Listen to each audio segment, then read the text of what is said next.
Bonjour ou bonsoir à tous, vous qui regardez les vidéos que ce soit le jour ou la nuit, ici DVD Pro Catch. Vu comment je n'ai pas sorti de vidéo hier parce que j'ai assisté à un show de catch en Belgique, notamment du côté de région Charleroi, de Gilly, à la rue des Français d'En-Premier, un affiche que je vais vous montrer à quel j'ai assisté. Donc là, j'ai assisté à la WAC, en tant que fan bien sûr, donc voilà pourquoi j'ai pas su de sortir de vidéo, mais bon, ce n'est pas grave, là n'est pas la question, je m'attaque sur un DVD de disques, voilà. Encore un DVD de la Ring of Honor, bien sûr, donc ça je vais vous le montrer, mais c'est un spécial catcher. Eddie Edwards, Road to the Triple Crown, avec les 20 grands meilleurs matchs de la carrière de Eddie Edwards. Même si vous vous rappelez sûrement pas d'Eddie Edwards, c'est forcément normal, c'est que c'est un catcheur 100% indépendant, et qui catch actuellement toujours du côté de la Impact, anciennement la TNA. Donc voilà quoi, au moins vous saviez un peu de quoi où je veux en venir, même si vous ne suivez pas l'Impact ni la Ring of Honor, ce n'est pas grave. Mais bon, là je m'attaque au match, et j'espère que je vais être un peu court sous ce coup-là, je l'espère. Bon, tout d'abord pour le premier disque, Eddie Edwards contre Austin Harris à International Challenge, le 12 du 22 en 2006. C'est tout début à la Ring of Honor. Et que c'est vrai que bizarrement, on dirait que Eddie Edwards ressemble à David Hart Smith. On connaît aussi sous le nom de British Bulldog Davy Boy Smith Jr. Excusez-moi si vous entendez du bruit parce que c'est mon chien qui se gratte. Voilà, voilà, il est là, le petit toutou. Ah, il est content, il est content. Bon, je disais, on dirait qu'il ressemble à David Hart Smith, British Bulldog Davy Boy Smith Jr., mais qu'on connaît sous le nom de Harry Smith. Voilà, donc il a une très de ressemblance, mais bon, ce n'est pas, on va dire, ce n'est pas Davy Boy Smith Jr., heureusement, mais au moins vous m'aurez compris. Donc il affronte Austin Harris pour ses débuts, et pourtant c'est des débuts pas si mauvais à ce point-là, vu comment il prouve qu'il peut être à la hauteur de Austin Harris, qu'il veut, on va dire, peut-être l'impressionner, qu'il sait même le battre à plat de couture s'il le faut. Eh ben malheureusement pour Edwards, il va échouer face à Harris et qui va perdre face à un 450 splash. Donc victoire de Austin Harris, ce match-là 3,50. Et là maintenant, encore Eddie Edwards contre Jigsaw à Bedlam in Payton, le 4 du 11 2008, donc ça s'est déroulé en 2008. Et match, on va dire, court, on va dire, ouais, très court, car je me rappelle qu'il y avait intervention de, euh, allez, Sweeney Jinson, je crois, et qui coûte le match à Jigsaw, car Eddie Edwards effectue un Brainbusters pour la victoire, et que c'est là où il va se relancer en tant que heel, donc en tant que méchant. Mais bon, ce match-là, 3,5. Et là, maintenant, il affronte Roderick Strong à Death Before Dishonor 6, le 8 du 2 en 2008. Et match tout aussi dynamique et brutal à la fois, même si on sait que, enfin, on sait maintenant que Eddie Edwards est devenu heel, et que on sait que plus tard, lors de ce programme, eh ben, il va tourner face. Mais bon, c'est là où il va surprendre Roderick Strong en le battant, si je crois bien. Ouais, car il arrive à le battre en faisant un petit paquet pour le faire tourner en bourrique. Donc 3,60, je le mets ça. Ensuite, maintenant, The American Wolf, donc l'équipe composée de Davey Richards et Eddie Edwards lui-même, contre Kevin Steen, Kevin Owens, El Generico, Sami Zayn. Pour le titre par équipe de la Ring of Honor, et c'était une stipulation match en table. Donc c'était ROH, au Indian et épisode 11. Ah bon? Ah, donc c'était ça leur show hebdomadaire? Ah, je savais pas. Je savais pas, j'avais oublié que c'était un show hebdomadaire et que je m'étais pas rendu compte. Match tout aussi brutal avec beaucoup de psychologie et beaucoup de savoir-faire aussi. Il y a beaucoup de savoir-faire. Et on utilise vraiment les tables. À chaque fois, on utilise les tables pour, euh, pour un affront aussi épique, qui va l'être justement, ça va l'être, tout aussi épique à ce point-là. Et je me rappelle, à chaque fois la foule popait, comme si c'était Kevin Steen et El Generico qui allaient conserver les titres de manière miraculeuse. C'est ce qu'ils pensaient. Sauf que ça va pas être le cas, vu comment je me rappelle que Davey Richards fait un powerbomb sur El Generico qui fait passer à travers les tables et qui s'y mettent à deux pour faire le tomber, si je m'y trompe pas. Et que ce match-là, je lui avais mis à 3,80. Je lui avais mis ça. Et là, ben, encore The American Wolf, mais cette fois-ci face au American Dragon Bryan Danielson et Tyler Black. Donc c'est dans l'épisode 15 de Ring of Honor on Indian Heat. Voilà. Match bien sûr bien épique, comme d'habitude.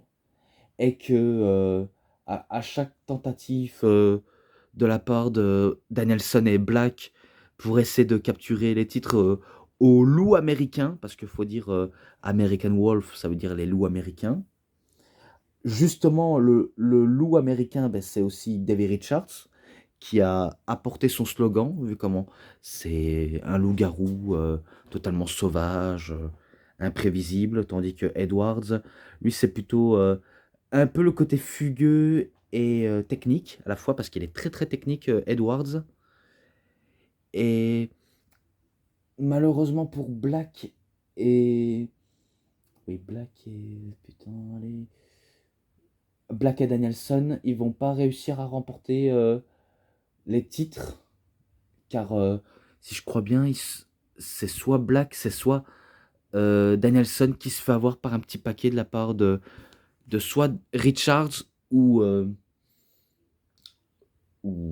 Edwards, quoi.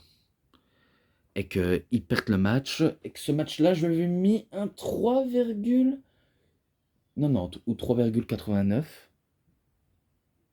Non, pas un 3,89. Qu'est-ce que je raconte?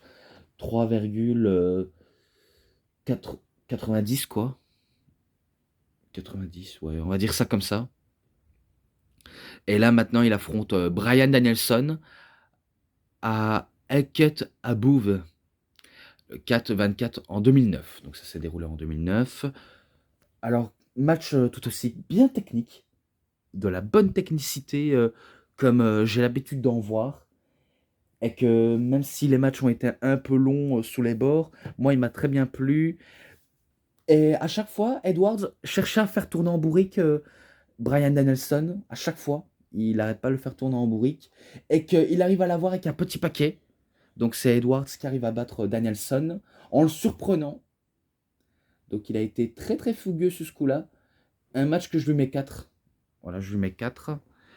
Et là maintenant, il affronte Kevin Steen dans un match Anything Goes match, donc un match Falls Count Anywhere, où tous les coups sont permis, à Final Countdown Tour Boston, donc dans la ville de Eddie Edwards, parce qu'il est bostonien, le 9 du 25 en 2009. Eh ben, vu comment ça a été brutaux, ils se sont même battus dans le public un premier temps, et ils ont même utilisé des objets, des chaises, même des échelles, et que après un match très très long, les unes que les autres, c'est Kevin Steen qui arrive à bout de Eddie Edwards avec un package pile driver. Donc c'est lui qui bat Edwards.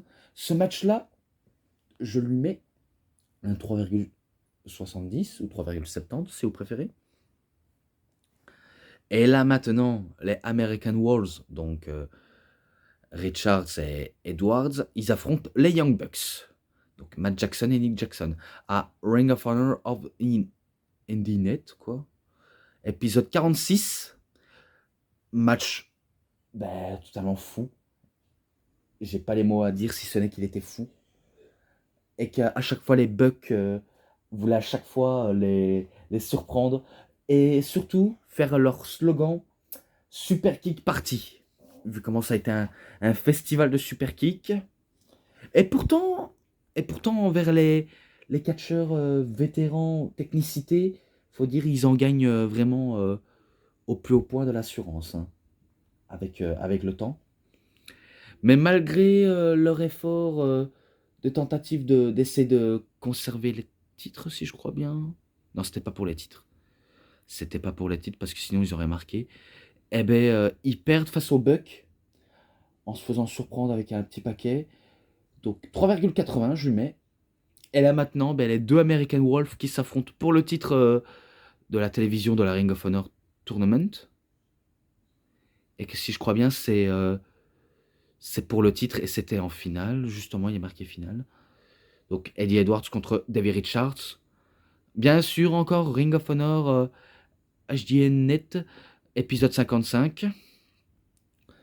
Alors là, match épique. Vraiment, match épique. Avec de la bonne vieille sauvagerie en termes de prise, technicité, etc.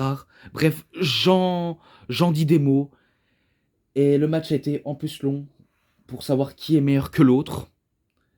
Et d'ailleurs, il n'y a aucun doute. Moi, je dis que c'est tous les deux, vu comment ils sont, on va dire, de sacrés débrouillards, de sacrés résistants. Même si j'aurais voulu dire sacrés gaillards. Enfin, c'est vrai qu'ils sont gaillards, hein, quand même. Et à la fin, c'est Edwards qui arrive à battre Richards avec un single leg Boston Crab. Vu comment c'est sa prise finish en soumission. Je lui mets 4,10. Donc voilà. Et c'est lui le nouveau champion de la télévision de la Ring of Honor. Et bien sûr, là, oui, là. Eddie Edwards contre The Fallen Angel, l'ange déchu Christopher Daniels, à Super Card of Honor 5, le 5 du 8 en 2010. Donc ça s'est déroulé en 2010. Alors c'était pas pour le titre, hein, vu comment il n'y avait pas le titre qui était en jeu. Et pourtant, un vrai kiff. Le match, j'ai vraiment pas d'autre à dire que c'était un vrai kiff. Et que je me dis, ça va être serré. Qui pourrait remporter le match? Ça, c'était quand j'étais devant mon écran. Parce qu'à chaque fois, je me pose de poser des questions. Même si je suppose que je vais dire n'est pas court. Mais on va dire c'est Christopher Daniels qui remporte le match face à Eddie Edwards. Vu comment il arrive à le battre avec son best moonsault ever. Voilà. Et maintenant, les American Wolves qui arrivent à battre. Enfin, qui arrivent à battre. Non, qu'ils n'arrivent pas à battre sous ce coup-là. Colt Cabana et El Generico. À Salvation 7 du 24 en 2010. Et match long, bien sûr. Beaucoup de changements d'équipe. Voilà, des hot tags, des blind tags. Et pas mal de comebacks. Et à la fin, si je crois bien, Colt Cabana il fait un genre de prise de dromadaire inversée sur Edwards, auquel il n'a pas le choix d'y abandonner. Et là, par contre, ils sont un petit peu trompés. Là, ils auraient pu le mettre ici, dans le DVD 2. Et que là, c'est pas dans le DVD 1 parce que j'ai dû regarder. Mais bon, on passe au DVD 2.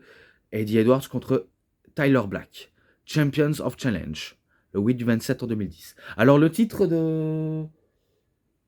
Allez, de Tyler Black n'était pas en jeu. Et pourtant, match incroyable. Vraiment incroyable. Et que entre Colt Cabana et El Generico, c'est 4,10 bien sûr. Et pour Tyler Black, je me rappelle à la fin, quand Tyler Black avait gagné en trichant, donc il surprend avec un petit paquet et que lui, il avait les pieds dans les cordes. Voilà, directement, parce qu'il s'est pas laissé directement plein de choses. Et ce match-là, je lui mets quand même 4,20, vu comment il était pas mal, vraiment pas mal. Et là, bien sûr, Eddie Edwards contre Colt Cabana à Tag Wars 2010, que j'ai déjà cité, et que voilà, il sera en description, vu comment j'avais déjà dit. Eh ben, un match terriblement long. Bien sûr, c'était pas mal, vraiment pas mal de chez pas mal. Et que je me rappelle, après un long minute de combat, c'est Edwards qui arrive à le battre avec un single leg Boston Crab, donc en soumission, ou peut-être par tombée. Mais bon, j'en oublie certains, mais ce n'est pas grave. Je le mettrai en description malgré tout. Et là, maintenant, pour le titre de la télévision, encore, à Fate to Black, 9 du 10 2011, Eddie Edwards contre Eric Stevens. Pas mal, vraiment pas mal. Et pourtant, c'est rare que je connais la plupart des catcheurs et pourtant, c'est, incroyable. Même si je crois il est accompagné par Prince Nana et un autre manager que je ne connais pas son nom malheureusement. Mais ce n'est pas grave, mais en tout cas, Eric Stevens, il m'a bien plu, quand même, il m'a vraiment bien plu, même si c'est un catcheur que je ne connais pas personnellement, mais il est pas mal, il est vraiment pas mal. Et à la fin, il se fait avoir par Edwards qui arrive à le surprendre, soit en le faisant un Brainbusters, ou alors en tentant un single leg Boston Crab. Mais il arrive quand même à le battre Stevens. Donc 3,80, je le mets ça direct. Et là bien sûr, à Final Battle 2010, le 12 du 18 en 2010 bien sûr. Ah non, c'est pas là, excusez-moi, je me suis trompé. Ring of Honor HDN Net, épisode 81, Eddie Edwards contre Necro Butcher. Lui, bien sûr, il est accompagné par Prince Nana et un autre manager, parce que je crois qu'il avait accompagné aussi Eric Stevens, mais j'en étais pas forcément convaincu. Mais après, je me suis ouais, à mon avis, il a été accompagné et que j'ai un peu dit de la merde. Je le raconte, je vous le jure, je vous le raconte que je dis un petit peu de la merde. Même si j'en perds mes mots. Mais bon, c'est pas grave. Match, allez, on va dire banal. J'ai trouvé banal, c'était pas comme si c'était le plus nul au monde, mais il était pas mal dans l'ensemble. Mais après, faut pas s'attendre à un 5 star. Vraiment loin de là. Car c'est, je me rappelle, un coup que Necro Butcher ait l'avantage pour essayer de faire un genre de marteau pilon, il se fait contrer et il se fait avoir un petit paquet. Donc victoire d'Eddie Edwards et il remporte le titre de la télévision. Donc il conserve son titre. Ce match-là, 3,40. J'espère que je me suis pas trompé dans les victoires et défaites. Enfin, moins que je l'espère. Et là maintenant il affronte Sanjay Dutt à Final Battle 2010. Là on peut dire c'est Final Battle. Le 12 du 18 en 2010, bien sûr. Bon, avec la technicité, l'agilité de Sanjay Dutt, plus la technicité, la brutalité de Eddie Edwards, ça fait complètement la différence. Ça fait de la différence et un très grand match. Et ce que je vous dis n'est pas non plus que de la que de la merdouille, loin de là, mais voilà, c'était pas mal, vraiment pas mal, avec beaucoup de technique et beaucoup de relais acrobatiques de la part de Sanjay Dutt. Mais sinon, le côté expérimentaux de la technique, c'est Edwards qui remporte le dessus, hein. Vu comment on va dire que les deux sont expérimentés de manière différente. Mais bon, vous avez compris, c'est victoire de Eddie Edwards. Et que ce match-là, 3,60 directement. Et là, bien sûr, il affronte Kenny King à World Greatest, le 12 du 25 en 2011. Match, on va dire bon. Pas spécial, mais bon. Et oui, qu'est-ce que je vais dire encore après? Je me rappelle un petit peu que Kenny King avait à peu près le dessus sur Edwards, tandis que Edwards, on croyait qu'il était en perdition, terriblement en perdition, mais il nous a fait croire qu'il était en grande perdition. Et pourtant, il a réussi à tromper son monde, surtout en trompant Kenny King, et qu'il arrive à le battre. Donc, il bat Kenny King, et ce match-là, je lui mets 3,50. Et là, il affronte Christopher Daniels pour le titre de la télévision, pour les 9 ans d'anniversaire du show de la Ring of Honor. Et auquel. Si je dis pas de bêtises. Si je dis pas de bêtises, ça s'est conclu en match nul à la fin. Et que Daniel avait saigné de la tête. Non, je ne suis pas en train de vous raconter de la merde. Il a vraiment bien saigné de la tête après un match tout aussi fantastique. Et qu'ils ont enchaîné que des prises et de la technique. Et aussi, il n'a pas tenté à faire son best moonsault ever au début, mais qu'à la fin, il a testé son best moonsault ever. Mais après, au moment où c'était, on va dire, presque une course contre la montre pour le titre, eh ben, il reste croupir à l'extérieur en saignant de la tête, et du coup, ben, c'est un match nul. Donc, on va dire, il n'y a pas de vainqueur ni de perdant, entre autres. Et parce que Jim Cornette avait décidé que ça devait s'arrêter ici, vu comment le temps limite était passé. Mais bon, Daniels conserve son titre, tandis que Edwards a du mal à reprendre le titre. Ce match-là, j'ai très très bien adoré. 4,5, je lui mets 4,5. Et là maintenant, il affronte Michael Elgin à Défi hors Denny, le 3-18 en 2011. Pas mal, vraiment pas mal. Car même si Michael Elgin, je le connais, on va dire, depuis peu, mais que j'ai jamais, on va dire, eu, on va dire, grand-chose à en dire de son talent. Car je sais qu'il peut être très talentueux quand il s'agit d'être fort et puissant. Un petit peu de la technique, et c'est aussi un spécialiste des German suplex, même si on ne dirait pas, et pourtant il aborde à merveille les Germaines, les Belly to Belly over the head. Mais bon, il en fait sa grande marque et spécialité, même si il n'a pas fait de slogan là-dessus. Je me rappelle que, que si jamais Michael Elgin remporte le match, ou Eddie Edwards, eh ben, l'un des deux aurait l'occasion d'affronter le champion de la Ring of Honor qui est Roderick Strong. L'un des deux aurait la chance. Et malheureusement pour Elgin, il va pas remporter sa chance vu comment il s'est fait avoir par Edwards, auquel il a réussi à le battre avec un Boston Crab. Et qu'après, Edwards il fait une promo contre Strong, l'air de dire qu'il va réussir à le battre pour récupérer le titre qu'il attend depuis toutes ces années et auquel il va arriver. D'ailleurs, c'est la vérité, il va y arriver. Donc ce match entre lui et Michael Elgin, 4,10. Et là, le dernier pour la fin, contre Roderick Strong, même si je sais qu'ils sont affrontés 2 fois. Mais là, c'est pour le titre du monde de la Ring of Honor, à Manhattan Mayhem 4, le 3 du 19 en 2011.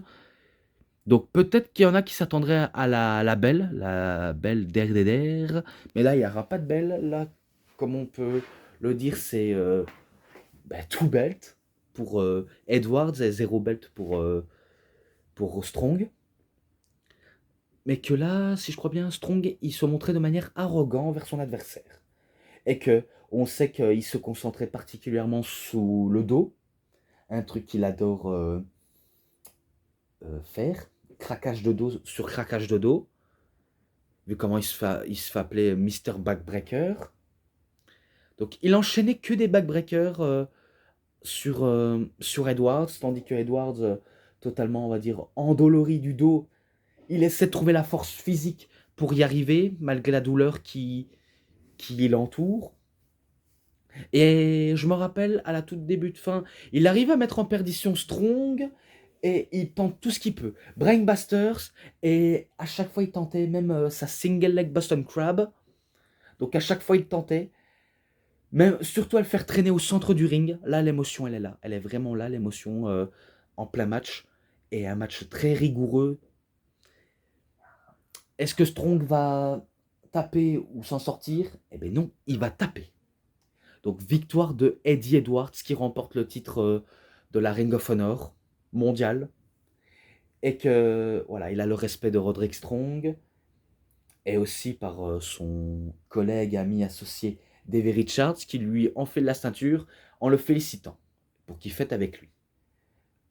Beaucoup d'émotions, vraiment beaucoup, beaucoup d'émotions. Et c'est pour ça que j'ai pas le choix de le mettre à un 4,60. Et pour clôturer ce DVD, entre les matchs, les bonus, les scènements promo. Oh, il n'y a pas de bonus, qu'est-ce que je raconte?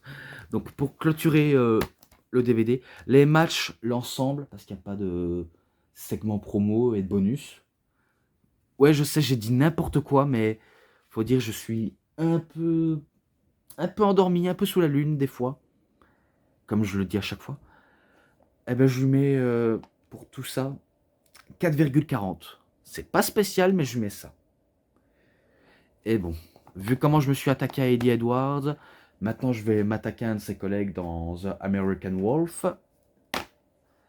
Davey Richards, American Wolf. Voilà, je vais m'attaquer à ça. Et c'était pour les 16 des plus grands matchs de sa carrière auquel que je vais m'attaquer. Au moins, une vidéo à venir. Et peut-être que sur Instagram, je vais peut-être vous mettre des photos, des vidéos review à venir, si ça vous intéresse. Mais bon, maintenant, je vais clôturer cette vidéo. Donc c'est tout pour cette review, c'était DVD Pro Catch. J'espère que ça vous aura énormément bien plu. Et si vous avez aimé cette vidéo, vous savez ce qu'il vous reste à faire. Likez la vidéo, commentez, partagez, abonnez-vous à ma chaîne et cliquez sur la petite cloche pour avoir plus de notifications et des prochaines vidéos. Et moi je vous dis bonne journée, bonne soirée à tous. Au revoir tout le monde pour une prochaine vidéo. A plus à tous les fans de catch. Allez, bye bye tout le monde.